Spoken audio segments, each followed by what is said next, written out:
पंचक हा cinema young जनरेशननी का बघावा? अरे बापरे, पंचक लागलाय. बापरे, पंचक लागलाय. सगळ्यांचं सगळे पॅनिक होतात. पंचक लागलाय, पंचक लागलाय. दुसऱ्या दिवशी नंतर फक्त कुत्रा पळत होता. बाकी सगळे बसले होते.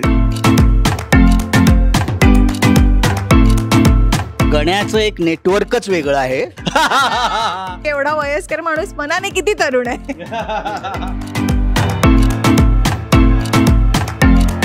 आमच्या फिल्म मध्ये कॉमेडी आहे. It's a dark comedy. तर नमस्कार, मी देवेंद्र जाधव. आज आपल्या सकाळ आमच्या न्यूज रूम मध्ये पंचक सिनेमाची टीम आली आहे. माधुरी दीक्षित निर्मित पंचकची खूप दिवसांपासून उत्सुकता होती. तर तुम्हाला सर्वांचं स्वागत. सर्वप्रथम थँक्यू. पहिला प्रश्न विचारतो सगळ्यांना. सेटवर शूटिंग करताना कोण जास्त फोनवर असायचं? तिकडे एकतर आम्ही कोकणात शूट करत होतो, त्यामुळे नेटवर्क नसायचं. तर फोनवरती बोलायला आम्हाला जरा लांब तिकडे एका नाल्याजवळ जावं लागायचं. Wifi calling. तुमची काय टिप्पणी यावर? करेक्ट.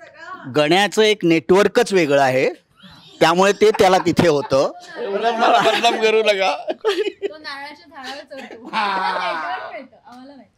नाही तिथे होतं मला, पण मी सतत शूटिंग चालू असताना सगळ्यांचे फोन कंपल्सरी बंद असायचे. त्यामुळे अर्जंट कॉल्स कुठले यायचे असे जरा बायकोचे आणि कोणाचे येणार. सेटवर कोण उशिरा पोहोचायचं? त्याचं नाव नी सुरुवात होतं, आशिष नाही. आम्ही सगळे एकत्र जायचो सेटवर. एकच गाडी असायची सगळ्यांसाठी. त्यामुळे एक मिनिट आणि कॉल टाइम जर लेट असेल तर कोणीतरी लेट पोचलं वेगळी गोष्ट आहे. मग सिनेमा कॉमेडी. तर शूटिंग करताना कोण जास्त हसवायचं? आनंद दादा, आनंद इंगळे. मातब्बर कलाकार आहेत, खूप कॉमेडी होत असणार ऑन कॅमेरा ऑफ कॅमेरा. तर कोणी प्रँक केलं का कोणासोबत? प्रँक असं नाही झालं, पण सिच्युएशनल कॉमेडी असल्यामुळे दिलीप काकांनी काही खोड्या केलेल्या आहेत. तर एखादा किस्सा तूच सांग बाबा. तर पंचक शूटिंग चालू आहे आणि खूप असा एक सिरियस सीन नाही, कारण आमच्या सिरियस सिच्युएशनमध्ये पण सगळ्याकडे आमच्या फिल्ममध्ये कॉमेडी आहे. It's a dark comedy. तर ओपनिंग सीन आहे फिल्मचा, जिथे दिलीप काका म्हणजे माझे वडील, माझं कॅरेक्टर माधव, दिलीप काका वारले असतात आणि ते झोपले आहेत. त्यांच्या अंगावर पांढरं चादर आहे आणि नाकात 2 कापूस लावले दिलीप काकांनी, दिलीप प्रभावळकरांच्या. आणि ह्या बाजूला लेफ्ट हँड साईडला आनंद इंगळे बसलाय आणि आमचा 2 शॉट लावलाय माझा आणि माझा क्लोज लावला होता. आणि मी रडतोय आणि मी एका मुलाचा बाप मेला आहे. तर ती इंटेन्सिटी आणि ते सगळं, तर तो शॉट चालू आहे. आणि ह्यांचं काय चाललं होतं दिलीप काकांचं, तर दिलीप काका आणि अंड्या इंगळे. दिलीप काका हे जे नाकात 2 कापूस लावले होते ना, ते करत उडवायचे आणि किती लांब जातो हे बघायचे. तर शॉटच्या मध्ये अंड्या नाही अजून लांब जाईल, बरोबर थांब. आणि हे चाललं होतं त्यांचं शॉटच्या मध्ये. असा कापूस दिसला. माधुरी दीक्षित निर्माता सिनेमाच्या, तर त्यांच्यासोबत एका घडल्या धमाल किस्सा, त्यांनी तुमच्यासोबत धमाल किस्सा असा एखादा घडलाय? खरं सांगू, आम्हाला माधुरी दीक्षित मॅम आणि नेने सर हे एकच दिवस लाभले. तेही खूप पाऊस पडत होता आणि ते कुठेतरी चालले होते. तर त्यांना असं वाटलं की सेटवर येऊन बघावं की सगळी सिच्युएशन ओके आहे की नाही. तेवढेच आम्हाला, ते हार्डली 2 तास होते सेटवरती. इनफॅक्ट आम्ही महिनाभर शूट करत होतो तिकडे सावंतवाडीला. आणि अचानक, आणि हा नोव्हेंबर महिना होता, नोव्हेंबर का नोव्हेंबर होता, आणि अचानक पावसाळा आला आणि बऱ्यापैकी आउटडोर शूट पेंडिंग होतं. तर आमचं सगळ्यांचं मॉरल बूस्ट करायला माधुरी दीक्षित आणि डॉक्टर नेने सेटवर आले आणि आमच्यासोबत त्यांनी वेळ घालवला. 2 दिवस आमच्यासोबत तिकडे होते. ते सावंतवाडीत सेटवरती थोडा वेळ येऊन गेले. बट किस्सा असा मला माहीत नाही. किस्सा कुठला त्यांचा?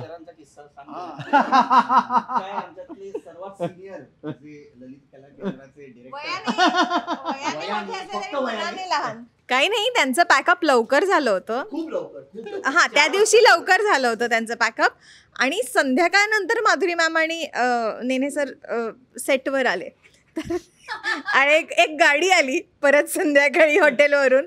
त्यात आळेकर सर अगदी छान इस्त्री केलेला कडक शर्ट इन बिन करून माधुरी दीक्षित त्यांना भेटायला परत ते नटून थटून आले होते. सो तुम्ही अंदाज लावू शकता की एवढा वयस्कर माणूस मनाने किती तरुण आहे. ऍक्च्युली पावसाने प्रँक करायचा प्रयत्न केला होता, जो माधुरी दीक्षित मॅम आणि श्रीराम नेनेंनी हाणून पाडला असं म्हणायला हरकत नाही.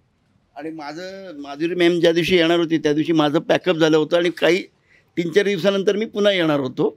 तर 7:30ची काहीतरी गाडी होती आणि मला त्या प्रोडक्शनवाले सांगितलं की माधुरी मॅम येणार आहेत.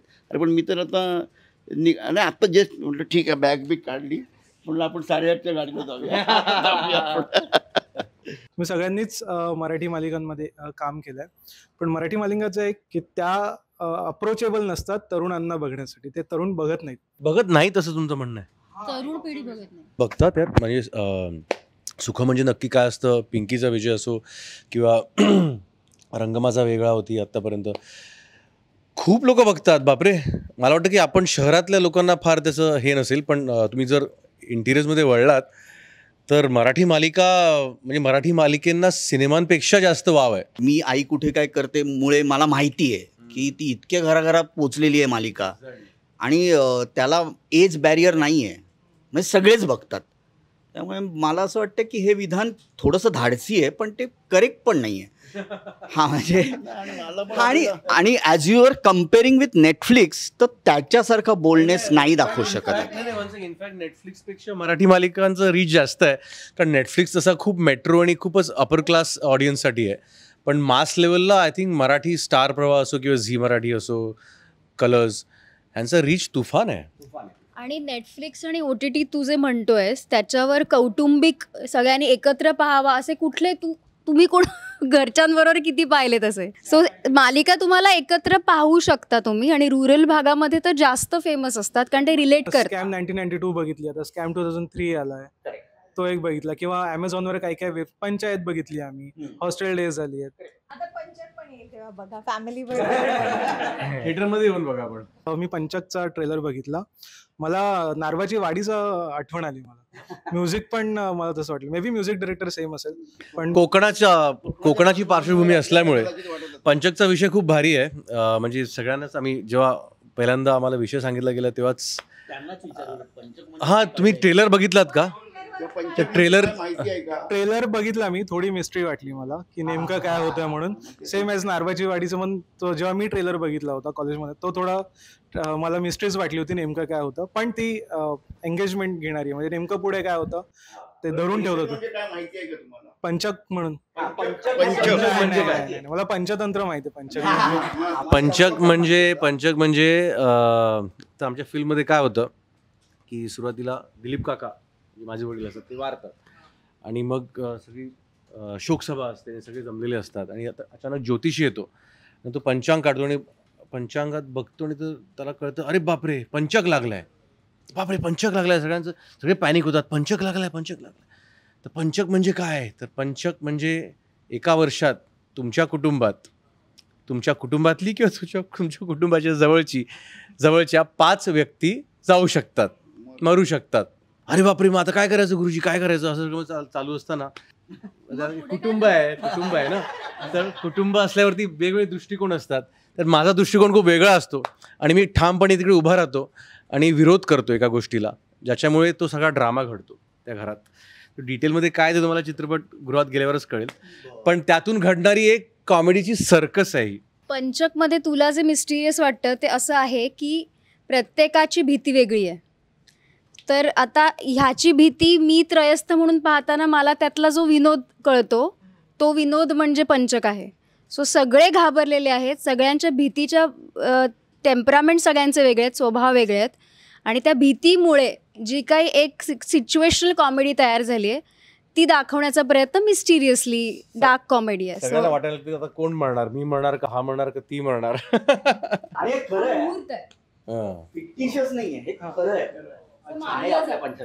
तुम्ही चंद्रमुखीमध्ये काम केलं, त्यानंतर आता पंचकमध्ये एक कॉमेडी रोल म्हणता येईल तसं करता येईल, तर कॉमेडी सिरियसनेस पासून कॉमेडी पर्यंत हा जॉनर तुम्ही कसा पकडता? पंचक ही जी गोष्ट आहे सिच्युएशनल कॉमेडी आहे हा सिनेमा. म्हणजे सिच्युएशन्स ह्युमरस आहेत. त्यात कुठल्याही कलाकाराला अशी वेगळी कॉमेडी करायची गरज नाही भासवली आम्हाला, किंवा गरज नव्हती अशी. कारण जसं मी सांगितलं, एक सिच्युएशन की भीती, एक त्या भीतीवर धरून ती एक अख्खी सगळी कॉमेडी रचली आहे. ऑलवेज एक असतं, म्हणजे the funniest situations in our life are the ones which are serious. म्हणजे कुठल्याही सिरियस सिच्युएशनमध्ये तुम्ही जर काही असं वेगळं घडलं की त्यातून जी कॉमेडी क्रिएट होते ती it goes through the roof. Situational comedy आहे. आम्हाला तिथे फक्त आमचे कॅरेक्टर, आम्हाला we just had to be in our character, आणि त्या सिच्युएशनमधून सगळी कॉमेडी घडली आहे या सिनेमात. त्यामुळे असं काही वेगळं करावं लागलं नाही आम्हाला. मग असे कॅरेक्टर करताना वडिलांकडून तुम्हाला कुठलं बाळकडू मिळालं, किंवा कुठली एखादी गोष्ट जी बाळकडू, असं मला असं वाटतं की माझ्या वडिलांकडून मला कॉन्टेंटची समज, किंवा स्क्रिप्ट कशी वाचायची, किंवा एक पात्र कसं ओळखायचं, हे मी खूप नकळत माझ्यावरती ते संस्कार होत गेले लहानपणापासून. कारण घरात एक तसंच वातावरण असल्यामुळे आम्ही हसत खेळतच, आणि माझे वडील अख्ख्या कुटुंबाला त्या प्रोसेसमध्ये इन्व्हॉल्व करायचे. माझा क्वेश्चन आदिनाथ सरांसाठी आहे. सर, तुम्ही एक स्टार किड आहात आणि आपल्या इंडस्ट्रीमध्ये असं समजलं जातं की स्टार किडला मोस्टली गोष्टी खूप सहज भेटतात. तर तुमचं ह्याच्यावरती काय म्हणणं आहे? ऑब्व्हियसली ते खोटं आहे, कारण फक्त तुमचं मेरिट तुम्हाला ह्या इंडस्ट्रीत सर्व्हाइव्ह करू शकतं. माझा सिनेमा आहे पाणी, जो मी 5 वर्षांपूर्वी ती जर्नी सुरू केली आहे. आता कुठे तो रिलीज होणार आहे यावर्षी. तर सगळ्या प्रोसेसमध्ये एक स्ट्रगल असतोच. मी जेव्हा तो सिनेमा करायला घेतला, मला 2 वर्ष लागली प्रोड्युसर मिळवण्यासाठी. It is only merit that, म्हणजे कुणाचं तरी एक स्टार, माझ्या आडनावामुळे लोक माझ्याकडे वळून किंवा मला हाय हॅलो करतील, पण माझ्यावर पैसे लावायला माझं मेरिटच कामी येणार. आणि पैसे लावले थोडी प्रियांका चोप्रा, जो स्ट्रगल तो आहे, किंवा माधुरी दीक्षित यांनी. म्हणजे मला एक वेगळा माज आहे माझा. मी सगळ्या इंटरव्ह्यूमध्ये मी सांगतो की मी ATCचं शूटिंग करत होतो लंडनला, आणि तिकडे मला फोन आला माधुरी मॅडमच्या टीममधून, आसगावकरांचा फोन आला की आदिनाथ अशी अशी फिल्म आहे, डिरेक्टर जयंत जठार आहे, त्याच्या डोक्यात कोणतरी वेगळं आहे तुझ्या रोलसाठी, पण माधुरी दीक्षित आणि डॉक्टर नेने हे त्यांना अट घातली की आम्ही ही फिल्म तेव्हाच करू जर आदिनाथ हा रोल करेल तर. मी म्हणालो बस, मी आहे, गोष्ट काय मला काही ऐकायचं नाही, मी आहे, मी करतो ही फिल्म. तर तो एक वेगळा माज की बापरे, Madhuri Dixit who's a legend यार. आणि माधुरी दीक्षितसारखी पर्सनॅलिटी जेव्हा एका माझ्यासारख्या एक नटावर विश्वास ठेवते आणि सपोर्ट करते, इट इज अ ह्यूज. दुसऱ्यांदा, आणि ते पण एक जबाबदारी पण वाढते, आणि त्याचबरोबर हलकीशी कॉलर पण टाईट होते माझी. माझा प्रश्न आरतीलासाठी होता. तू स्वतः फॅशन डिझायनर आहेस, तर शूटिंग का तुझे काही इनपुट असायचे का की अरे हेच घाला तेच घाला, किंवा काही वेगळे असे? नाही, ॲक्च्युली ह्याच्यामध्ये सगळ्यांचेच लुक अतिशय डे टू डे लाईफमध्ये, गावात राहणारी, कोकणात राहणारी फॅमिली आहे, सो अतिशय साधं राहणीमान होतं. आणि मी जे डिझाईन करते ते कपडे थोडे वेगळे आहेत, सो या सगळ्या कॅरेक्टर्सना कुठेच जात नव्हते. पण आता प्रमोशन्सना आणि इव्हेंट्सना मात्र मी आदिनाथ सोडून बाकी सगळ्या पोरांना ताकीद दिली, तुम्हाला जे देईन ते घालायचं, वाटेल ते घालून यायचं नाही. नाही, पण एक कॉस्ट्युम डिपार्टमेंटचं काम जिने केलं ते उत्तमच केलेलं आहे, त्यामुळे त्याच्यात माझी काही ढवळाढवळ नव्हती. मिळालेले कपडे आम्ही आनंदाने घातलेत. तुमच्या वडिलांचे अत्यंत निकटवर्ती असणाऱ्या लक्ष्मीकांत बेर्डेंबद्दल काही एखादा आठवणी? किस्सा आठवण सांगाल का? माझे काकांसारखे होते ते मला अगदी. म्हणजे लहान होतो मी खूप, आणि जस्ट माझं नातं, मी जेव्हा टीन्समध्ये आलेलो, मला वाटतं मी 12वीत होतो मी तेव्हा, जेव्हा ते गेले, आणि तेव्हा जस्ट टीनेजर मी झालेलो. मी 15-16 वर्षाचं होतो मी तेव्हा. पण तेव्हा जस्ट आमचे SMS, तेव्हा फोन सुरू झाले होते आणि SMS सुरू झाले होते. तर जोक्स पाठवणं, आणि ते एक कोणतरी एक काका हवा असतो जो आपल्याला मस्ती करायला शिकवतो. तर Laxmikant Berde would have been that काका for me if I would have अजून काही वर्ष माझ्यासोबत असते तर. पण हो, खूप त्यांना मिस करतो. ते गेल्यानंतर अनेक वर्ष मी माझ्या वडिलांचे सिनेमे बघू नाही शकलो, टी व्हीवर असो किंवा, आणि ते मी कुठेतरी, आपण आतमध्ये ॲक्सेप्ट नाही करत ना गोष्टी, आपण डिनायलमध्ये असतो. तर मी काही वर्ष माझ्या वडिलांचे सिनेमे बघू नाही शकलो टी व्हीवर, and it had an impact on me. एक किस्सा मला आठवतो छकुलाचा. सेट छकुलाच्या सेटवरती 94मध्ये आमचा लास्ट डे होता शूटचा. आणि मला ते एक क्रिस्टल क्लिअर आहे ती इमेज सगळी. आणि मी गाडीत बसलो आहे, आम्ही बस पकडणार होतो मुंबईला यायला. तेव्हा आम्ही बसनी प्रवास करायचो मुंबई कोल्हापूर. आणि डॅड बाजूला होते आणि आई होती मला वाटतं इकडे, आणि ॲम्बॅसेडर का फियाट होती ती. आणि लक्ष अंकल आले खिडकीवर आणि डॅडला सांगत होते. आणि मी मध्ये बसलो, मी बघत होतो की महेश, मला आदिनाथ बरोबर अजून एक फिल्म करायची आहे, आपण अजून एक फिल्म करणार आहोत. तर येस येस डॅड बोलले. आणि मी पण हसत होतो तेव्हा. आणि गाडी निघाली. ती संधी परत कधी आली नाही, त्याची फक्त खंत वाटते. माझा प्रश्न गणेश सरांना होता. तुम्ही फार शांत दिसताय मगाचपासून. नाही शांत मी बोलतो गेला तर मी बोलणार. तुम्ही स्वतः वाटतं कोकणातले असावं असं माझा. हो मी प्रॉपर कोकणातला दापोली. कोणी भाषेत आम्हाला सांगा कसा तुमचा अनुभव होता, काय वाटलं? हा आता माका काय वाटतं माहितीये का, हा जे पंचक चित्रपट आहे ना, हे श्रद्धा अंधश्रद्धा काय खरा काय खोटा आता माका काय कळणार नाही. त्याचा काय आहे ना, ह्या खोतांच्या घरात लागलेला हा पंच. तर आता कोणाचा नंबर लागता. आता म्या गडी माणूस भाग्या, ह्याच्या आधी माझा बापूस काम करीत होता, त्याच्या आधी आजोबा काम करीत होता. आणि ह्या खोतांचं ना माझ्यावर एवढा प्रेम ना, भावासारखं प्रेम करतात आणि पोरासारखं प्रेम करतात. आता पंचक लागलेला, आता त्याच्यात माझा नंबर लागता का काय म्हणून माझी पळापळ सुरू. आणि ह्या पळापळी सगळा गोंधळ करून ठेवलेला आहे. आणि सगळ्यांच्या नाकी नव इलेले आहात. ते आता काय नाकी नव इलेले आहात ते तुमका आता 5 तारखेक कळणार. तेव्हा सगळ्यांनी आपल्या बायकांक घेऊन स्वतःच्या पोराटोरांका आजूबाजूची पण चालतील, आयशिक बापसूप सगळ्यांका घेऊन या आणि पंचक सिनेमा बघा. लय धमाल चित्रपट आहे.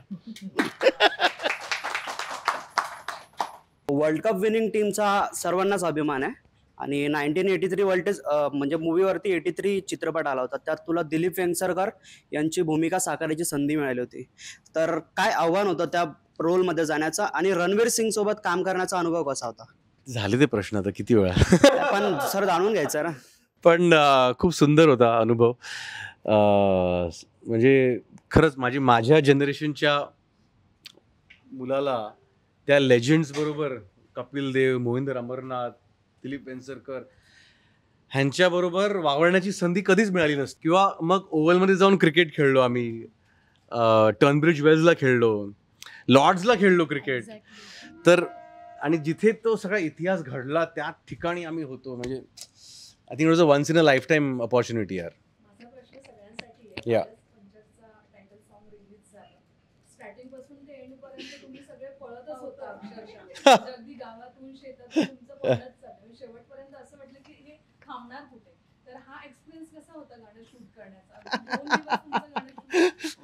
ते हा प्रश्न म्हणजे आशिषला, मला, आरतीला आणि गण्याला.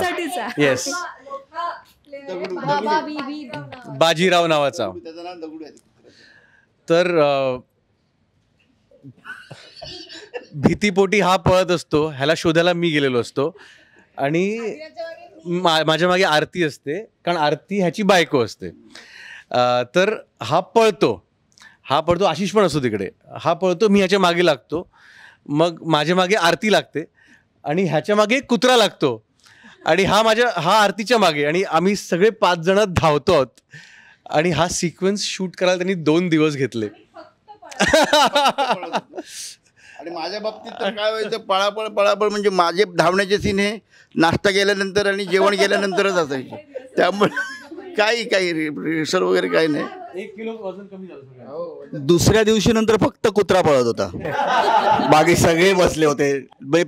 डिरेक्टरला आम्ही हे पण सांगितलं, बरं कुत्र्याचे घे आता तू शॉट आम्हाला. आणि त्यात सुद्धा काय झालं होतं, रिशूट झालं की काय माहिती नाही, पण ड्रोन कॅमेरा होता. आम्ही पळतोय, मागे कुत्रा कुठे आहे, कुत्रा तर बघायला गेला तर कुत्रीच्या मागे होता कुठेतरी. मग त्याला तो ट्रेनर आणि ते सगळे घेऊन आले, त्याला आता परत करूया आपण. आयडियली त्या लाईन मध्ये कुत्रा सगळ्यात लास्ट असणं अपेक्षित आहे आमच्या सगळ्यांच्या ह्याच्यामध्ये. आम्ही जीव तोडून जितका फास्ट पळता येईल तेवढं पळत होतो, पण टेक मध्ये कुत्रा इझिली आमच्या पुढे निघून जायचा का आम्ही कसं त्याचं पेस मॅच करणार. सो परत रिटेक तर धमाल होत.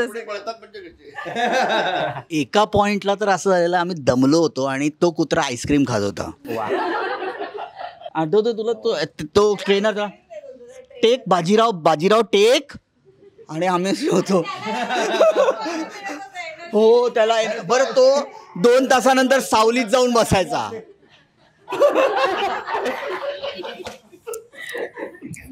तेव्हा खतरनाक एक्सपिरियन्स होता. आणि मग नंतर तिसऱ्या दिवशी सगळ्यांनी सांगितलं की आता याच्या पुढे काही धावू शकत नाही आम्ही.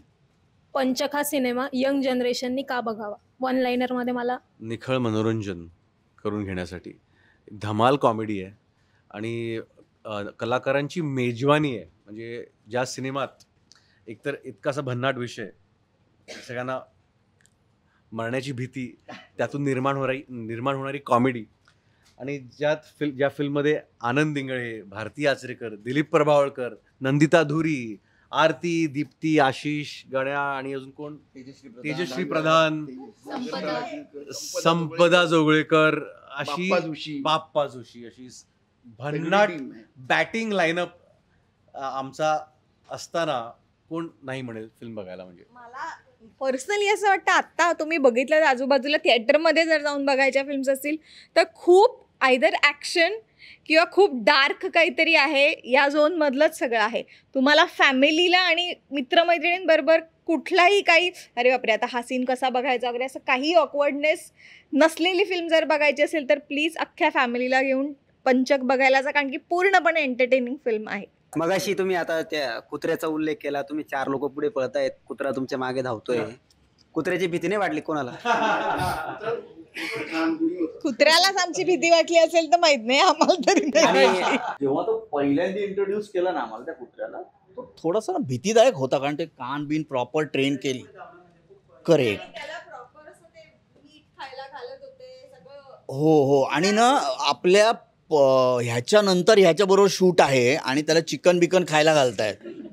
मग त्यांनी आम्हाला ट्रेनरनी सांगितलं तो धावत नव्हता कारण तो खाऊन पिऊन असं झालेला. मग ट्रेनरनी आम्हाला सांगितलं आम्ही ना चिकनचा एक तुकडा ना तुमच्या इकडे लावतो. मी म्हटलं ते सगळं ठीक आहे, त्याला चिकन कुठपर्यंत हे कळणार कसं, पुढचं काय. म्हटलं ह्याच्यानंतर जे होईल त्याचं काय करायचं.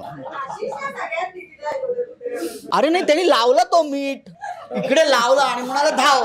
बरं कुत्र्याने एवढं खाल्लं होतं तो म्हणाला एवढं सगळं झालं पाहिजे जाऊ तो. आणि त्यामुळे बाजीरावनी 1 टेक सगळे ओके दिले तर आम्ही चुकलोय. कारण बाजीरावनी दिल्यानंतर तो 2 तास सावलीमध्ये बसायचा. त्या पंचक मध्ये 5वा नंबर मग बाजीरावचाच आहे का? That you have to go and watch in theatre. Ganesh सरांना तुम्हाला पाहिलं आणि मला डोंबिवली फास्टची आठवण आली. बरोबर. अरे आणि नाही म्हणजे इतरही सिनेमा बघितलेत मी तुमचे, पण तो त्याच्यामधला जो एक सीन आहे टँकरवाला माधव आपल्याच्या डोळ्यात तुम्ही दिसता, त्यानंतर तुम्हाला जे बदललंय त्यांनी त्याच्यामध्ये पाण्यात हो म्हणजे बदललं म्हणजे संदीप कुलकर्णीने नखा लावली होती. मी 4 दिवस ऑफिसला गेलो नव्हतो मी. हो अक्षरशः रिअल. हो आठवण. आणि निशिकांत सरांची मला हो अरे म्हणजे प्रश्नच नाही. म्हणजे निशिकांत कामत आता मी त्यांना खूप मिस करतो कारण त्यांनी लक्षात माझं नाटक कुठलं पाहिलं होतं माहिती नाही, पण तेवढी त्याला नाटकातला रोल बघून मी याच्यासाठी कास्ट केला आहे. ते अगदी बघितलं तर छोटा रोल होता पण तो टर्निंग पॉईंट आहे तो त्या चित्रपटाचा. आणि त्याच्यानंतर म्हणजे प्रेसवाल्यांनी पण त्या रोलची खूप दखल घेतली होती आणि ते काम बघून मला रामगोपाल वर्मांनी त्याच्या शिवा नावाच्या चित्रपटात बोलवलं होतं. आणि त्याच्यानंतर ते कुठल्या तरी असिस्टंटनी सुचवलं होतं आणि मग ते म्हणाले की निशिकांत कामतची आत्ता फिल्म चालू आहे सध्या डोंबिवली फास्ट आणि ती खूप फुल म्हणजे तेव्हा प्रेक्षक वगैरे त्याला चांगला होता. तर तेव्हा माझ्यासमोर रामगोपाल वर्मांनी फोन केला निशिकांत कामतला की कसा ॲक्टर. ते म्हणाले रे डोळे झाकून द्या, तो खूप छान आणि मेहनती नट आहे. आणि त्याच्यामध्ये मला स्टंट वगैरे करायचे होते, त्याच्यामुळे मी आता निशिकांत कामतना खूप मिस करतो आहे. तुम्ही आता असं म्हणालात की 4 दिवस ऑफिसला गेला नव्हता. हां अजूनही नोकरी करत काम करत? हो हो मी सेंट्रल गव्हर्नमेंट पोस्टामध्ये नोकरी करतो आणि खरं तर म्हणजे पोस्टाला मी थँक्स म्हणेन की इतकी वर्ष ते मला ॲडजस्ट करतात की अरे आपला एक कलाकार त्यात काम करतो. म्हणजे त्याचे अक्षरशः बोंबिलवाडीचे शो असायचे, दिवसाला 3-3 शो व्हायचे. जय मल्हारसारखी सिरियल मी 3.5 वर्ष केली. आणि त्यामुळे कसं होतं काय की माझा एक स्वभाव असल्यामुळे सगळेच मला ॲडजस्ट करतात की म्हणजे महेश सर पण अरे नोकरी करतोस का, किती वाजता सुटतोस तू? मी 4ला, मग 2 वाजेपर्यंत येऊ शकेल. हां ठीक आहे, हाफ डे टाकतो किंवा मग ऑफिसला येतो मी पटकन जाऊन वगैरे असं करून मग नाईट शिफ्ट असं आहे. तुला अजूनही पोचतंय. हो त्यामुळे ते म्हणजे होते थोडीशी तारेवरची कसरत, पण मी बॅलन्स करतो म्हणजे शूटिंग. पण आता सिरियलकडे थोडासा कल कमी, आणि आता मग फिल्म्स किंवा ॲड म्हणा किंवा काही वेब सिरीज असतील तर त्याला प्राधान्य देतो. कारण सिरियलला कसं एक 10-12 तासाचं काम, ते मग नाही, नोकरी 8 तास करायची. मग त्यामुळे मग मी तर ठरवलं आहे की फक्त आता आपण फिल्म चांगल्या डिरेक्टरांकडे, चांगल्या प्रोड्युसरकडे काम करायचं, असं एक ठरलेलं आहे रिटायर्ड होईपर्यंत. नंतर बघू. तुम्ही सगळेजण नेमके कुठले आहात हे थोडंसं सांगा. तुमचं गाव कुठलं आहे आणि तुमचं कोकणाशी असलेलं नातं काय हे जरा आम्हाला सांगा. मुरुड जंजिरा आम्हाला आईवडिलांनी सांगितलं, कारण तिकडे आता काही उरलं नाही आहे, कुळ कायद्यामध्ये सगळे गेलेलं आहे. कोकणाशी रिलेशन बिकॉज ऑफ बेटर हाफमुळे. तिचं घर आहे तिकडे, त्यामुळे कोकण सुंदरच आहे. सावंतवाडीला म्हणजे मँगो ज्या हॉटेलमध्ये आपण थांबलेलो ते ॲक्च्युली तिचं, ते आमच्या लांबच्या नातेवाईकांचं आहे. लिफ्ट बंद पडलं की लांबच्या नातेवाईकांचं आहे. हो, ते तो प्रसंग तुम्हाला आरतीच व्यवस्थित सांगू शकतो. माझा पहिला दिवस होता आणि त्या दिवशी ना काहीतरी 2 हॉटेल्समध्ये बुकिंग होते, काही या हॉटेलमध्ये होते, काही त्या हॉटेलमध्ये राहत होते असे. सो मी, प्रभावळकर, गणेश, आम्ही सगळे एका दुसऱ्या हॉटेलमध्ये थांबलो होतो, कारण की जागा नव्हते, फुल होत्या रूम्स, पण नेक्स्ट डे शिफ्ट करणार होतो असं काहीतरी होतं. त्यांचं सगळ्यांचं झालं की तू म्हणजे काहीतरी बॉन्डिंग व्हायला लागतं ना, तर तू अंड्या दादाच्या रूममध्ये रात्री सगळे जमायचे धमाल करायला. सो तुम्ही या तिकडे, आपण टाइमपास करू असं तसं. आणि आम्ही गेलो, लिफ्ट सुरू झाली आणि काही 10 सेकंदात बंद पडली आणि मी आणि गण्यात 1 पाऊण तास त्या लिफ्टमध्ये अडकलो होतो. आणि एवढीशी लिफ्ट होती, काही लाईट नाही, काही नाही.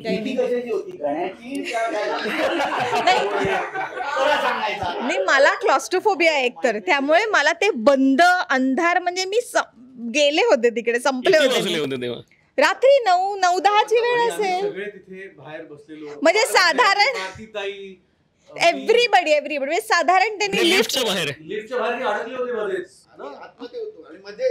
मध्ये आणि तोडायची बाकी ठेवली होती या लोकांनी लिफ्ट. इतकं भारतीताई म्हणजे पोलिसांना फोन कर, हे कर, बाप रे. या परिस्थितीत आम्ही सगळे टेन्शनमध्ये बसलो. इकडे बाहेर फायर ब्रिगेडला फोन केला, येतात म्हणतात सगळे.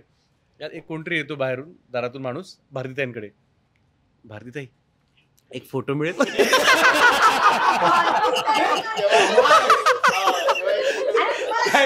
काय चाललंय, एवढी वैतागली होती.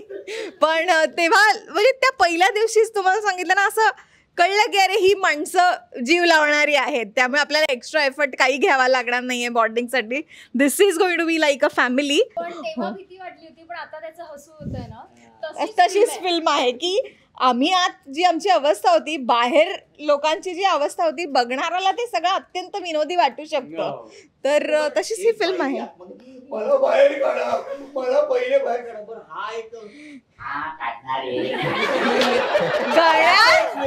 गण्यात दाखवत नव्हता, कारण की मी एवढी हायपर झाले होते की त्याला काही तो बाहेर आल्यावर म्हणाला मला खूप त्रास होत होता.